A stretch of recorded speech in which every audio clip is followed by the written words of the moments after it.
Hello guys, welcome to my mini blog. आज चाहिँ म बिहानै उठेर खेततिर जाँदैछु। आलु रोप्ने ड्याङ बनाउने अरे, त्यही भएर ड्याडीलाई सुगाउन जाँदैछु। गाइस, म चाहिँ यहीँ नै खेततिर पुरै 15-16 सेफ्टी लगाएर यस्तो साह्रो नाटक भन्नुहुन्छ होला होइन, तर घामले ओभरै डढ्दो रहेछ। किनकि अस्ति स्याटरडे त्यहाँ हाम्रो कमल फुलमा सबै खाल्डे थियो नि त। अनि दाइले आयोजना गर्नुभएको थियो श्रमदान कार्यक्रम, मैले त्यसमा सामेल भएको थिएँ क्या। म अब गइरहेको छु नि त मेरो दाइहरूसँग। जस सामाजिक काममा एकदमै सक्रिय हुनुहुन्छ दाइहरू।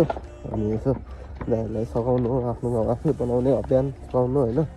गइन्छ म आइसकेको छु मेरो खेतमा। यहाँ चाहिँ गाडी पुरै खनिरहेको छ, स्टार्ट गरिसक्नु भयो। जाँदैछु,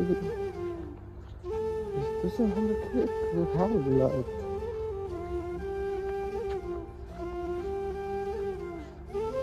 त्यो कति घन्टा लाग्छ? कति लाग्छ?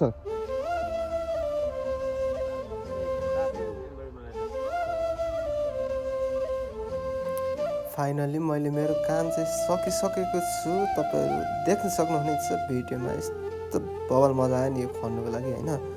सकिनु चाहिँ सकिएको छैन, अलिकति बाँकी नै छ। तर मेरो अफिस टाइम हुनु लाग्यो, अब यता पनि ध्यान दिनै पऱ्यो आफ्नो काममा पनि। त्यसैले अब म लाग्छु। ड्याडी अलिकति बाँकी छ, गर्दै हुनुहुन्छ। यस्तो चिल छ आजको मौसम, यस्तो घाम लागिरहेको छ होइन। अनि यो चाहिँ मेरो मम्मीले रोपेको प्लान्टहरू यस्तो पावरमा रोप्नु भएको छ।